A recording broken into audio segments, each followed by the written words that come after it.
as we continue to evolve as people, if you've got issues with your children, if you got issues with your parents, if you got issues with anybody, try to fix it, because that may be the person that needs to be the one to help wipe your behind one day.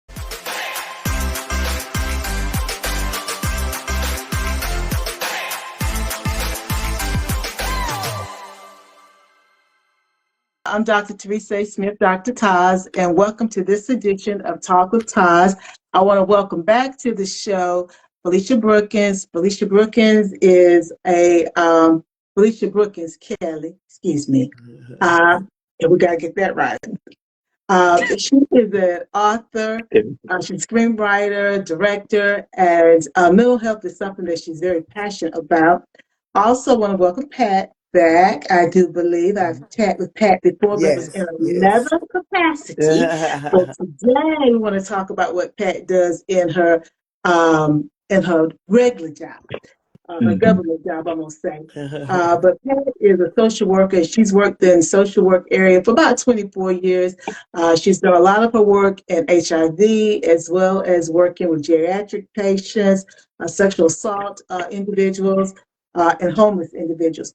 So today we're going to explore part 2 of our conversation around self-care for caregivers. Our last time together, we talked about the importance of recognizing burnout, setting boundaries, and finding practical solutions or ways to prioritize the caregiver's mental health as they took care of their loved ones.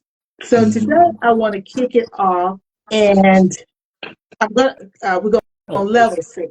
Now, we talked about last time about the importance of recognizing when you are a little off, for lack of a better way of putting it, and how sometimes caregivers don't realize when their behavior has shifted due to being overwhelmed by taking care of their loved one. So, Felicia, I'm going to throw my first question to you just to kind of get everybody back to where we were.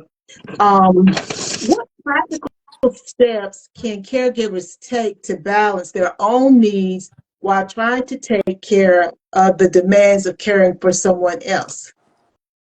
Well, I would probably start with one I think I may have mentioned before, but I think is extremely important, and that is seek out support.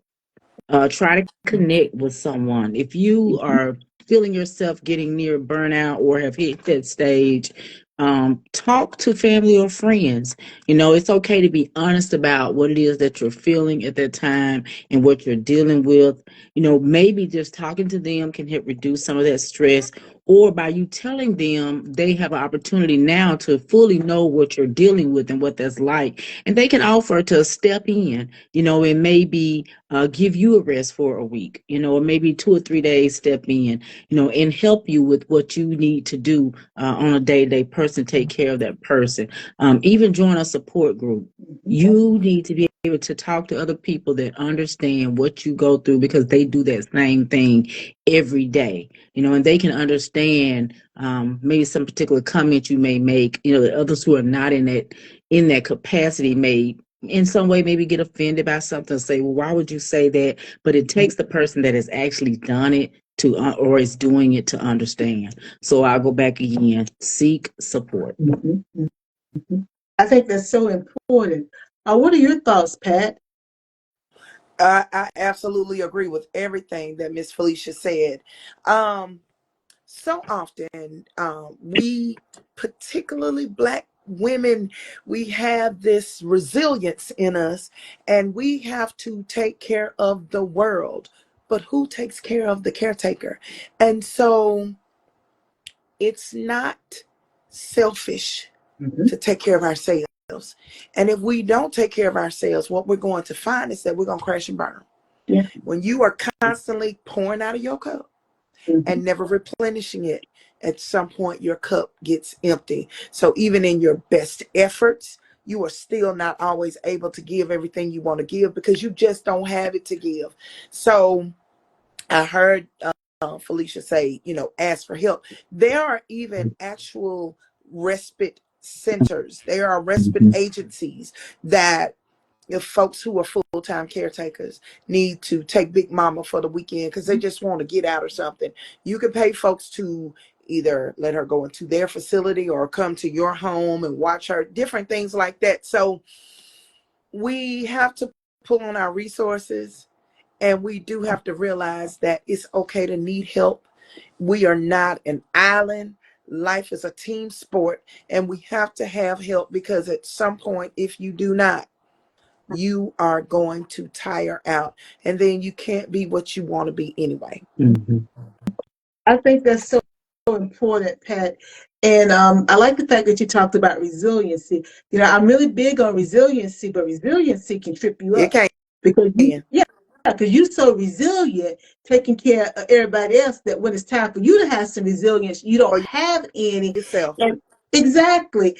And you mentioned the respite agency. So would that be contacting Mm-hmm. through Department through the local mental health, the social services? How would they find someone that can help them and provide that respite So break? they could reach out to various home health agencies. A lot of times, respite care is attached to those facilities or to those programs. Worst case scenario, or not worst case scenario, but they could reach out. There is a organization called the Central Mississippi uh, Planning and Development District. This is a organization or a program for folks that particularly are on Medicaid waiver. But even if you're not on it, they could probably still refer you to some places that could potentially provide those resources. And contact a social worker. Most social workers can advise you on that information. I'm like the community social worker. You Mm-hmm. can always call me and Mm-hmm. I can certainly make referrals for that, because some people are not even aware that those services exist, but there is some help out Mm-hmm. there. Well, you know, like I said, I hadn't thought about the home health agencies, but that's sort of like a niche market for them to be able to provide the respite care, because Absolutely. they would have the individuals who are They're certified set to go up to do it. in. So I hadn't Right. thought about That's what that. So, since they we got do. exactly, and since our audience is all over the world, so those home health agencies, and depending upon what country you might be watching us from, you may not call it home health, but in the Right. United States, it's those organizations where individuals, you can secure someone to come in. They may help you with the bathing of Right. of your loved one. They Right. may, when you go out, like you may work during the day, but that person is there during the day. Yeah. Those organizations or agencies that you would secure that person through, they may also have that respite care, because Absolutely. depending upon how you think about it, it may be that you just bring somebody in at a certain time to give you that break. So it's really the same thing, but it's so important about how we shift the way we think. Absolutely. And think about it like this too. Maybe I don't want to ask my friends to do it, or I don't have resources within my support group or support Mhm. system. But Mhm. these are places that you can feel put totally independent, because they provide these services Mhm. at a fee. Some may even accept insurance. So it's just another option so that people will be able to get the self-care that Mhm. they need. Because when you are a full-time caretaker, and a lot of people, when they think about full-time caretaking, we're talking about if you have a loved one, maybe they're bedridden or they're not able to get out of the house. So everything they need, you have to be the one to provide that for them. Breakfast, lunch, dinner, supper, wash your clothes, wash your hair, do everything for them. There are moments when you just might want to walk down the street to the park or something like that. And you need a moment where you may just get away for yourself. So that's, again, not being selfish. Mhm. That is just utilizing resources that will also help you, because even when we become full-time caretakers, Mhm. life still goes on, and you Right. still have your own needs. You still may work. You still may have children that need your attention. You still may be an active member in your church or in your synagogue or in other things in your life that you don't want to have to stop everything. So Mhm. respite care is an actual great opportunity to give you some opportunity to still be somewhat connected to some of the things you enjoy and still get mama, daddy, or whoever the help that they need. Absolutely. Thank you, Miss You're Pat. welcome. And I want to say thank you, Miss Brookins, for joining us. She had said amen. And then she had also said that accept help. Her church nurses, my church nurses guild was a lifesaver. Amen. And then I want to thank D. Charman, I think it's O12 for joining us. I also want to thank Earl Hall Studio for joining us and thank Cyrus Webb for joining us also. He says, hey, ladies. Hey, Hey, Cyrus. Cyrus. And Hey, Earl. Can't leave him out. no, can't leave Earl out, and I know we cannot do that. I wanna throw this back to you, Felicia, because Miss Pat said something that's really the way I want to go tonight. Really, just because I'm a caregiver, I still may be working a job, and even if I'm working from home, because a lot of people work from home, and they were working from home pre-COVID. And a lot of people now working from home post-COVID or a hybrid Yeah. situation. So I'm still working a job. I may have children that are in school that I've got to take care. Then I got my church, I'm a synagogue responsibilities. I got a mate. Don't leave out the mate. So I'm juggling 4 or 5 different things, including my loved one. I want to think about something practical. How does a person do all of this and then maintain financial stability? Because again, sometimes even if somebody does have the assistance through their insurance and Medicare, Social Security, whatever, it still takes more than what Yeah. you have coming in for that individual to make sure mom, dad, or whomever is comfortable. So how does a caregiver effectively manage that financial strain and then the pressures that come along with it? Because we already know we're in a time crunch. We're already concerned to make sure that we take care of mom or dad properly. But now there's not enough money. And we know what it's like when there's not enough money. So, how do we manage that? What advice would you give to caregivers who are facing that component of it? Well, I would start off first of all with talking about the gift, I would say, of being able to work from home. I was given that opportunity when my mother was alive, and she would come here and stay with me sometimes. And the good thing about that was, even though I was in my office working, she would walk around and pick up things, move things, dust the furniture, vacuum. She was always moving because apparently, that is something that some dementia patients do. They go a lot. So I was able to still kind of watch her, or she come in the room and she'd peep in at me and she would see me working. I could conversate with her. Being at home, I was able to take breaks and get up and go, and get her a snack or get her something to eat or get her something to drink or just check in on her and make sure she was okay. I could listen out if the door closed or open. I could go and check on her. So working from home was a great help in taking care of her, being able to make sure that it's almost like taking care of a little kid in a way. Yeah. It was like she became my little girl again. So we just had to make sure that we could watch her with one eye and do what we needed to do with the other one. As far as the finances, I would say one of the things that helped my sister and us a great deal was the fact that the agency, if we needed extra wipes, diapers, formula, things like that, if we needed meals brought in, they were able to provide that to us. So that was a great help, especially in the area of, at the end of the day, maybe you don't feel like fixing a full course meal Right. for your family and for the person that you're taking care of, but Meals on Wheels would deliver the meals every day. Yeah. If you thought you were going to run out of wipes, well, they were bringing them constantly, along with whatever changing pads we needed. Also, there were individuals, friends, and family that would also bring cleaning items to us that we needed, and so we were able to make it work. I would say I understand that financial gap and that struggle can be there, but again, I'll go back to your community resources. That would be a great help. Your local churches, your D9 organizations, reach out to those individuals and take advantage of what they offer to the community to be a help. Mhm. you, Felicia, because you've mentioned some great things there. And Bernice, CBG, thank you for joining us. And thank you, Dennis, for joining us also. And Bernice said that that's good information because I know about Meals on Wheels, but I wasn't thinking about, yes, because you may not normally would need the Meals on Wheels, but why not just go ahead and accept it? Because that is a resource that the person's probably eligible for.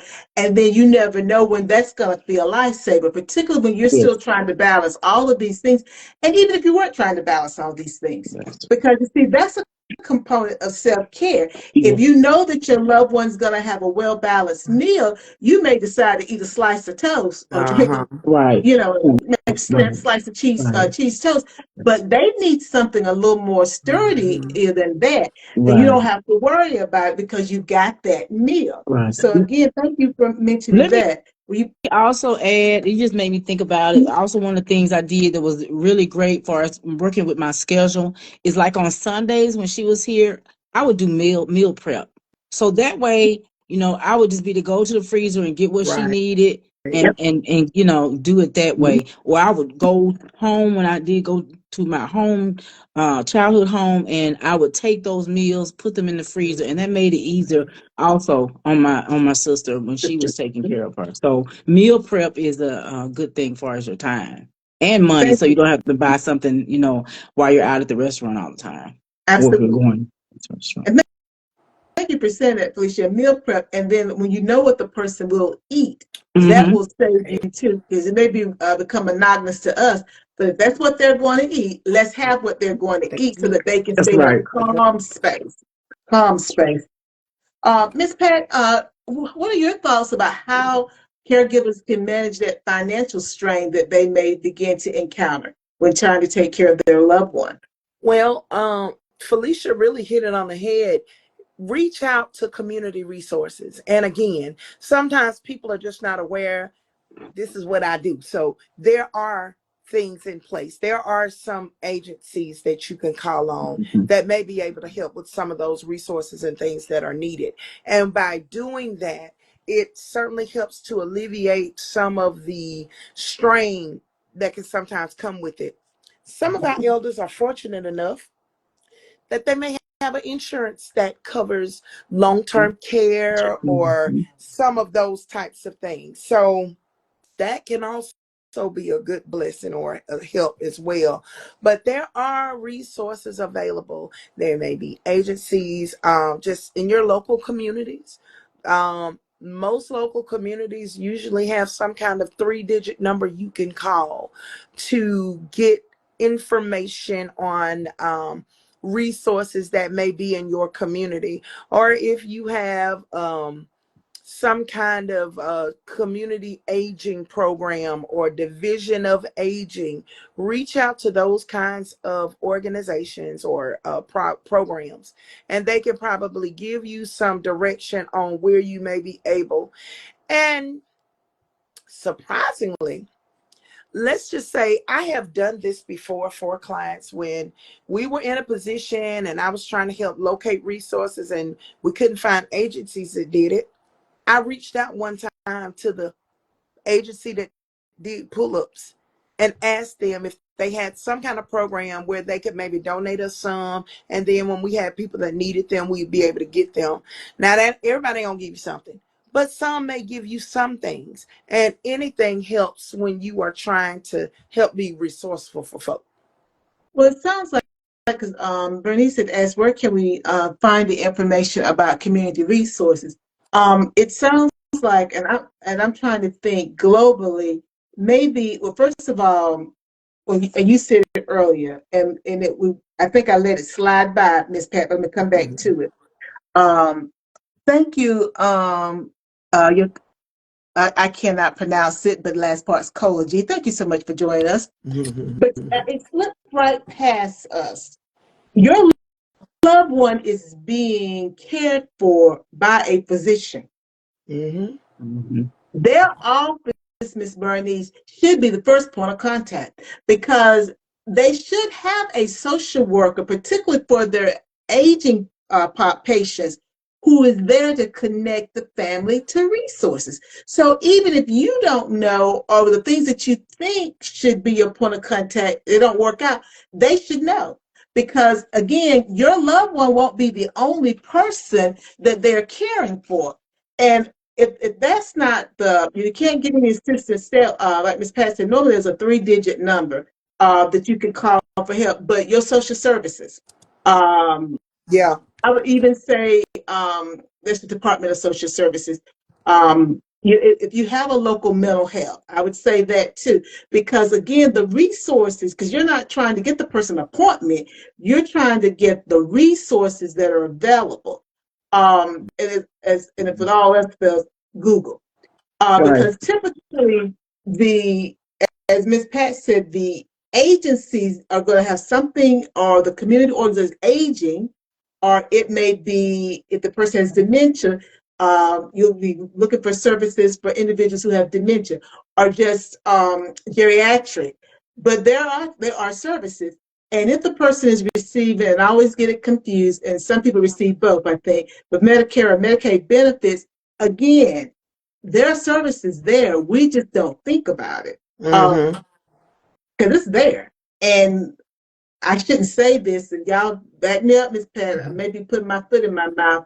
Lots of times these organizations receive government money to provide these Of services, but course. some of the community don't realize that they're receiving this money to provide these services.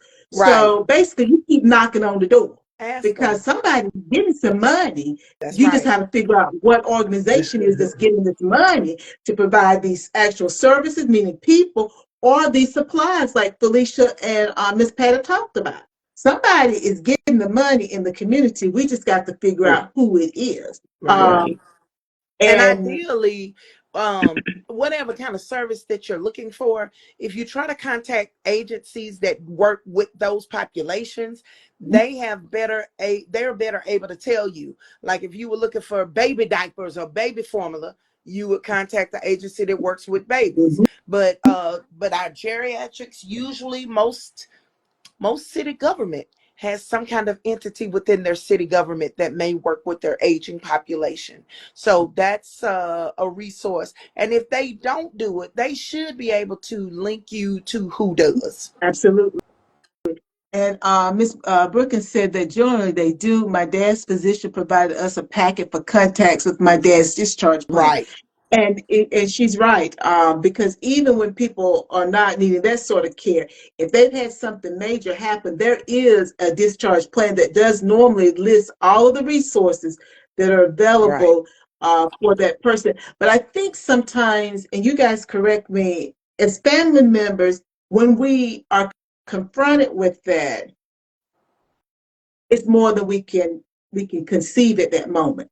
So we hear it, they go over the Yeah. packet of information, but because you're now telling me that my loved one is going to need this Yeah. type of care, I can't I can't rationalize it. And so by the time I actually need the assistance, it's right there. It might be in the bedroom, that packet where I left it at, but I just don't even think to go back and look at it, because when they were telling me this, I wasn't in a headspace Right. or heart space that I could understand that my loved one is going to need these sorts of services. And so that brings me to another question, that isolation. We've talked about, not the burnout, we've talked about the financial, but lots of times individuals, either intentionally or unintentionally, they isolate themselves and they're Mm-hmm. not able, Yes. I don't even know the word to say, but they're not able to connect with individuals who are trying to help them, be it family members, or even connect with the reality of what's happening. So if we go with that vein of connecting with the reality of what's happening, I'm living in a world that's not the real world. And I'm trying to do all this different stuff, still work my job, do all my own responsibilities, take care of my loved one, because I have not been able, I'm not at a space that I can accept what the Yeah. new What's happening? reality is. And so I have isolated myself or insulated myself, but I've not done myself any good.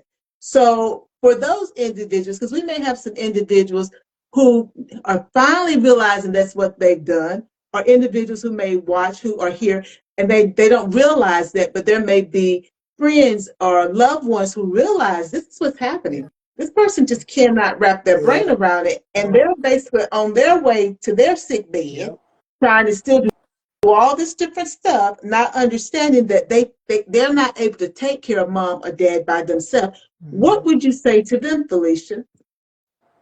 Well, you bringing that question up makes me think a lot about my own sister, who was primary caregiver for my mom, and her going through that. And so, for me, I think I would say first of all to be patient with that person, with that individual, because for them that has become their reality. That's become their life. And so they close off and focus in on taking care of that person so much till they just in their mind convince themselves, I just really don't even have time to be on the phone with you unless it's something, dealing with taking care of the person I need to be looking after. I would say be patient with them. I would also encourage them, even if it means that you have to, go out on your front porch or go out on your back porch or maybe take a little quick walk around the block or something. Just get out, feel the air, feel the sun on your face. In doing so, you may pass a neighbor and just smile and say hello. That little bit of contact may be, all that you can squeeze in because there's so much in your mind dealing with the person that you're taking care of. So do that. Take a walk around the block. Sit out on the back porch or the front porch, maybe with some of the family members. My sister having kids, they were there, sometimes to just sit out on the porch with her while she drank her coffee early in the morning, or sometimes at the end of the day, she would just go out. Just being out a little bit, maybe a little bit of contact can be helpful. But I do circle back to when you're the person on the other side, be patient with them. It's going to take them a little while. Them just even conversating with you. When she sits at the kitchen table with me, that's contact. That right there is progress. She's talking, maybe laughing, sharing a memory. So just be patient with them and do little things, and don't beat yourself up. Don't talk negative to yourself as a caregiver. Don't feel guilty or frustrated as a caregiver and try to isolate and close yourself off. Remember, you are doing the very best that you can, and pat yourself on the back for that. Absolutely. And I want to thank, we've had a couple more people to join us. I want to thank Sabrina 2544 and Brandella, I think is 08. And I want to thank Kay Christie Leonardo, I think it is, for joining us. Thank you guys for joining us. And I think that it's so important not beating yourself up, because I talk with people who sometimes they're blaming themselves for the circumstances that their parents or their loved one has found themselves in. Now, Ms. Pat, you have worked with HIV families and patients. You've done the geriatric, sexual assault, homelessness. Caregivers are still a part of all of those subgroups that you talked about. In your experience, is there one common theme that runs across those populations or several of those populations as it relates to making sure that our caregivers have what they need, or either their perception of what they're doing as it relates to taking care of someone? So if I had to try to find a common theme with most populations and most people, stigma sometimes plays a role in that, but additionally, sometimes you have situations, and I'll just use this for example. Sometimes folk growing up, even in their adult life, relationship with mom and daddy may have not been ideal, those kinds of things. It could be a lot of different reasons that, mom ain't my best friend type thing. And when mama gets sick, big daddy gets sick, sometimes the one that falls to the quote unquote caregiver role ain't always feeling it. because, you know, hey, you chose your boyfriends over me when I was growing up, or, you know, you were abusive to me. It can just be so many things. And unfortunately, everybody is not in a space to say, I'm going to forgive you and move on, or do what, you know, would be considered the right thing to do. So when you have those kinds of challenges, that adds another layer to maybe mama not getting the help that she needs from where you think it should come from, and those kinds of things. Sometimes people have their own stuff going. I work primarily in mental health now. And a lot of, let's say, some of my mental health clients, their mamas are only children. And they are in no position, they can't even help themselves. So how they going to help Big Mama when she gets sick? You know, how are they going to help their mother or their father? So it's just so many different factors that sometimes position us. And I used to not be the biggest advocate for nursing homes and those kinds of things, but only because sometimes I felt like, well, hey, you put a person there, they feel the isolation. They feel like my folks just threw me away. But let me tell you, for some people, those are the best options, and thank God for them, because there are some folks in this world, and they may have children, but they don't have anybody that is going to be able to take care of them when they transition to that time and space that they need the help from a quote unquote caregiver. Now, again, a very common thing I've seen, probably more than anything, though, some folks just don't have nobody because of hurts and pains and unresolved trauma that may have happened 30, 40, 50 years ago. And I know we can look at it and say, oh man, they should get over it. But, you know, maybe your mama didn't rent you out to her boyfriend. I mean, you just can't say what people should do if you haven't been in those shoes. I remember when I worked in a nursing home once, and there was a man that he had 6 children. And they put him in a nursing home, and they rarely came to see him. But what they did do is they paid his bill. They always made sure he had everything he needed. Now, why wouldn't they come to see him? Because he was very physically abusive to their mother when they were growing up. And they really didn't like him, but they knew it was the right thing to do to take care of him. So they did opt to take care of him. And one year, maybe about after 5 or 6 years of him being there, they all came as a group to kind of see him, but they still were not, it was not about to be kumbaya, oh, we're going to start coming everyone. They just wanted to put eyes on him, you know, make sure that everything was still straight at the facility. You know, you got current numbers for us. If you need something for him, we'll always give you that, but we probably not going to be coming to see him like that. So you never know what trauma responses people are responding to. You never know what folk have been through.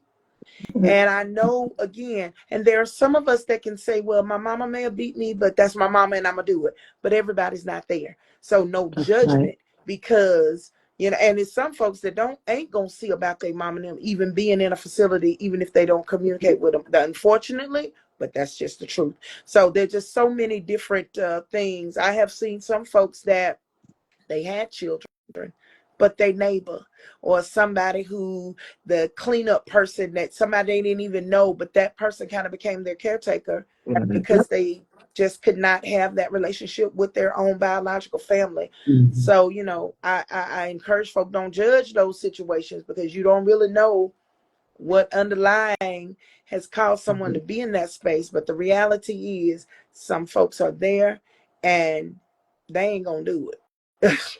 That's true. Well, you know, Miss Pat, you have said a whole lot there, and you all good stuff. Thank you, Mrs. Blue Sapphire, for joining us. And as Miss Brookins said, oh, I feel that my first lady told me that my dad had to come back by me so he could leave the world right. Yeah. And you know, I want to say this: there are going to be people who have had a great relationship with their children, and their children are still not going to take care of them. Yes. So you Yes.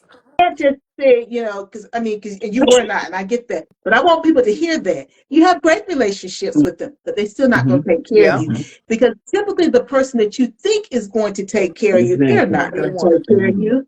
They're not going to be the one. It's going to be the one that you didn't really have that really, really tight relationship with. They're going to be the person that's going to do it. And also, sometimes we see people out in the public and you think, well, why are they chatty like that with the person? They're just being rude. Again, we don't know what's Don't know. going on. And also, I've done private duty. You don't know where that person is mentally, emotionally, psychologically. Yeah. You don't know what's happening. And, as family, we have a tendency to feed off each other. Well, that Yeah. doesn't change just because mama or daddy need a little more care.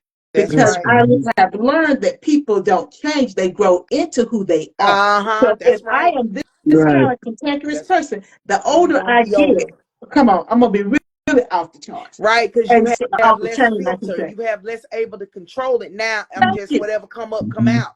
When I was younger, if I didn't like you, I could just pretend like I did. But when they get older and lose their faculties, whatever.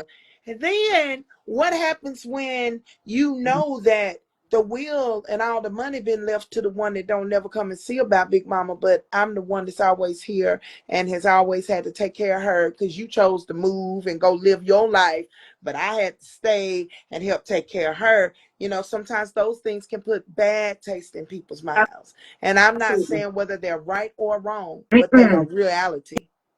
You're right. And that's the reason why I think it's so important, when we keep talking about this self-care, to make sure that we are looking at it from a 360-degree angle. Yes. Because it's not just my vision, it's everybody's vision as they look at the circumstances. And then how do we bring all this together? Because it's very challenging for us to do that. And as Ms. Brooks said, everyone isn't built for being a caretaker. Not at all. And No. your role, because we've talked about that. If my role is to do meal prep, Then you do do meal meal prep and prep. get that food there. Yeah. Because we know I don't have the Yeah. temperament to deal with Big Mama.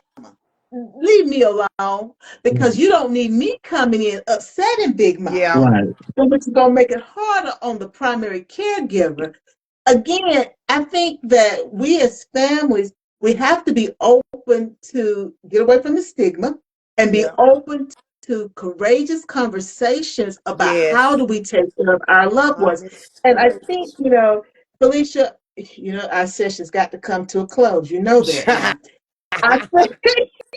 I don't know where this time goes, Felicia. I'm telling you. This is getting good. I know, Felicia. Sister Nadine, I would just, I haven't read that next book, guys. We got Sister Nadine's Way. We got Reprobate Ways of Anne Unveiled Annie.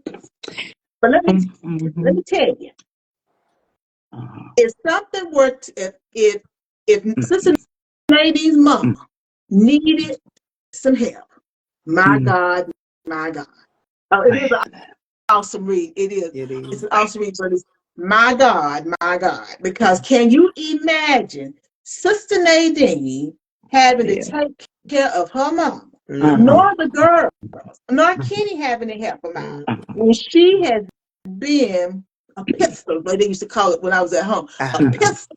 She's a pistol. And she got church now, so that's gonna be a problem. It's going to be a problem. But I want to applaud you. I was thinking about it as you were talking, and then Miss Pat was speaking. I was thinking about the brownie, An Unforgettable Trip, and how you masterfully will different family dynamics, because that's what we've been talking about when we've been talking about self-care. Those family dynamics and how those things that we don't take care of, those traumas, how those traumas continue to play out in people's lives. And I would like to think, sometimes I know I've been wishing upon a star. I've been in my Disney world, but I would like to think that we would not get to that stage of our life or our loved ones' lives, and we still haven't cleaned that up. Right. Where he keeps giving us time to clean it up. It's like, I don't want to get a play away, but anybody that's, I wasn't there, but I know what the play's about. Anybody that saw the play, well, I can tell this, they're going to have a little dialogue with God. I think I've done a good job. I want to go on in and go through the pearly gates.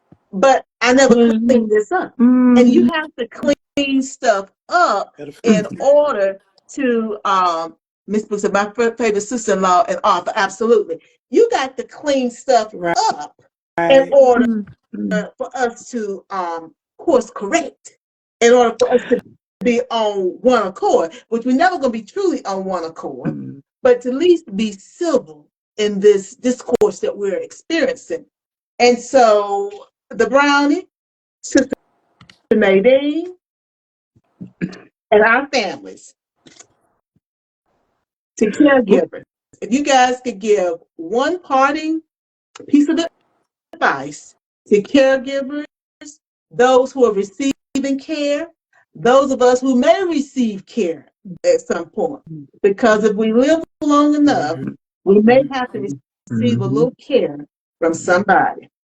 And they used to say, I don't want my living to be in vain. But what I'm thinking of, I don't want someone to have to take care of me and they're upset with me. And they've been upset with me all these years, and we never got it worked out. And here I am now helpless. You know, I'm dependent upon them, and they're still angry with me. They're still hurting. You know, I don't want that, because I want to believe they're going to do the right thing by me, but they're a human being. Human being. So if you guys just give a parting word to, like I said, to caregivers, those of us who may have to have caregivers at some point, give us that parting word so that we have something to take with us to make us think, because it comes at some point to the majority of us that we're going to need somebody to help us. Oh yeah. What I would say, and not trying to, I know for my folks that are spiritual, we know the scripture teaches treat people the way you want to be treated. And until you have lost your faculties, you still got a chance to get it right. So my thing is this: we don't know what life is going to bring us. Amen. I can hear my grandmama in my ear right now. Just keep living. And so if God allows us to continue to live, there will come a day where you're probably going to need somebody in some capacity. I'm not saying you're going to be bedridden or anything like that, but we don't know what's going to happen. But what we should do, and I say this and I encourage everyone, if you have children, if you have parents, if there are issues, things that y'all have not dealt with, hurts, traumas that, our culture has been very, very known for, what happens here, you don't talk about it, those kinds of things. But as we have evolved, and I will say this, God gave us grace in that time period, because at those times, who could we tell? You didn't have money to go get therapy, those kinds of things. So maybe that was the best thing to do, so you didn't end up getting put out your house or whatever. But God, even in his grace for that, we are in a place now where we have insurance, we have access to counseling services, and even if you don't have the ability to pay, there's still assistance that you can be provided. So as we continue to evolve as people, if you've got issues with your children, if you got issues with your parents, if you got issues with anybody, try to fix it, because that may be the person that needs to be the one to help wipe your behind one day. And I say it, and we've heard it as a cliche, but there are some folks in this world that cannot. Somebody woke up this morning and they were fine yesterday, and today they don't know their name. They don't know how they're going to move forward in life, and somebody gonna have to help them. And so try to mend hurts. I am not saying it's easy. As a matter of fact, that's going to be one of the hardest things to do, particularly from the people you love the most. You may have gone through some experiences in your life where you were being abused verbally, physically, mentally, sexual. It has happened. You may have had those things to happen, but try to find some resolve for those things, because let me tell you what happens. This is my last example I'll use. I used to work at the Rape Crisis Center, and one day we had a lady that came in. She had heard me speak at an event. And this lady came in and she said, I really want to get some help. When I was younger, I was dating this man. And no, no, no. When she was a child, her mother's boyfriend molested her. And he molested her to the extent that it messed up her female stuff, okay? And when she shared it with her mother made her put her out. So as she went through life, every relationship that she got into, they didn't work out. She was married. Now that's when I went to talking about she met this man, she married him, but her marriage didn't work. She had lost the ability to have children as a result of the assault, but she adopted 2 girls, gave them a wonderful life, but her relationship with them was horrible. You know why? Because the hurts from the trauma were never dealt with. So she heard me speak at an event and she said, well, I want to get counseling for this. Now, here's the ringer. This lady was 78 years old. And she talked about how all of her life she tried to do good things. Adopting children that don't have a home, that's a beautiful thing. But her and those girls barely spoke because she was not able to deal with relationships. So sometimes when we hear people that have had bad experiences, you think, well, maybe she just can't deal with a man. No, when we talk about relationships, it can be with anybody. And so she came to us to get counseling, to help her at that age. So my point in saying all of that is it's never too late until it is too late. And so with her trying to mend that and fix that, as time progressed, we eventually started doing family counseling with her and her daughters, and they were able to come to some. Now, don't get me, let's be clear. I'm not saying it's going to turn out, oh, we're all one great big happy family now. Because those girls remember the things that their adopted mother, there were times when they said, you should have just left us where we were. But they didn't understand what she had been through. And her trauma caused her so much inability to manage. So I'm saying all of that to say it ain't never too late until it's too late. So get the help. Try. And even if the person that you hurt or that hurt you is not able to be involved, at least get the resolve so you can forgive yourself, because we hold a lot of guilt of our own. And so we can try to fix those things as we transition into different stages in our lives. It may not be the relationships that you had even hoped for, but it can be better than what it was. And so that's my thing. I encourage, try to mend broken relationships, because at some day and some time in your life, you may want to be able to say, I'd like to be here for my mom and dad. And guess what? There may come a point, even after you try to mend it, you can say, I still will never be, you can't come live with me. Okay, that's fine. But maybe you can help just guide some things to help them. Even if this nursing home is the option, that's okay. They got qualified folks to help them, but just to play a role so that they're not left out there by themselves with nobody. Thank you, Miss Pat. I think that Mrs. Booth Sapphire has said, "Hey, Miss Pat," but she also had said we have to have a heart of forgiveness.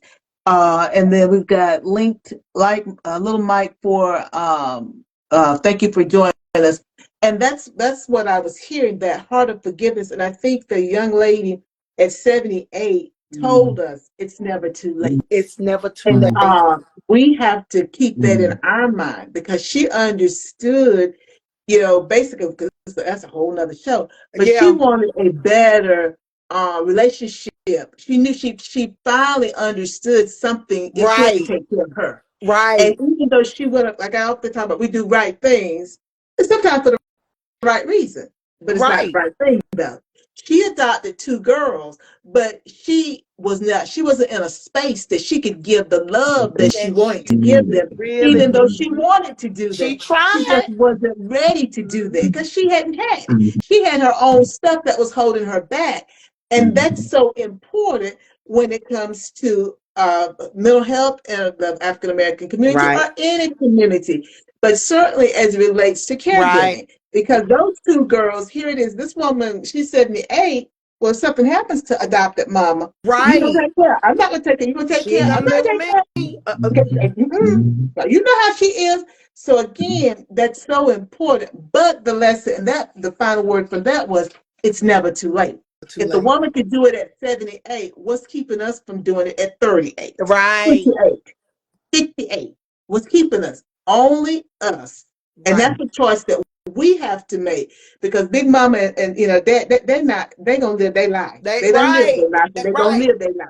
It's up to us to get it right with us. So now, Miss Felicia, you done put on Sister Nadine white gloves now. You see, I see Miss Bernice said our hidden secrets sometimes become our, oh, absolutely, it's our silent killer. Yes, Yes. That's because it good. does That's right. manifest itself That's also in right. physically in our bodies, and we wonder why we have these issues, whether it's high blood pressure, diabetes, whatever, Hmm. because it's silently killing us That's right. ourselves. So, Miss Felicia, you done put on the Sister Nadine gloves now. Well, What's the final word? now let me first of all say that Sister Nadine greatly appreciate everything you said, Miss Pat.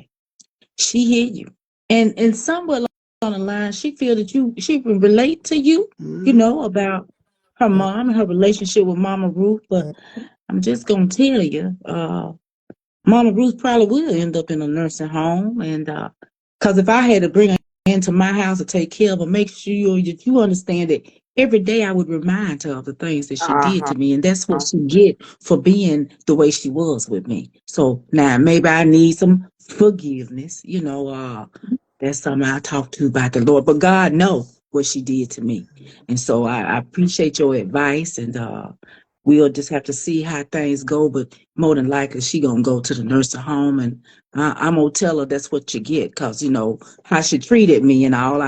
I just can't seem to quite let that go, and even though my husband say I might do the same thing to my daughters, but I truly believe that I'm not doing that. Right. So I'm sure mine will take good care of me because I take good care of them. I make sure they eat. They got a roof over their head and they go to church every Sunday with me. They see me living a godly life. So I'm Yes. sure they're gonna take care of me. I have to be a little firm with them sometimes, but I'm sure they won't hold that against me. But yes, y'all can go see Mama Ruth at the nursing home because she can't stay with me.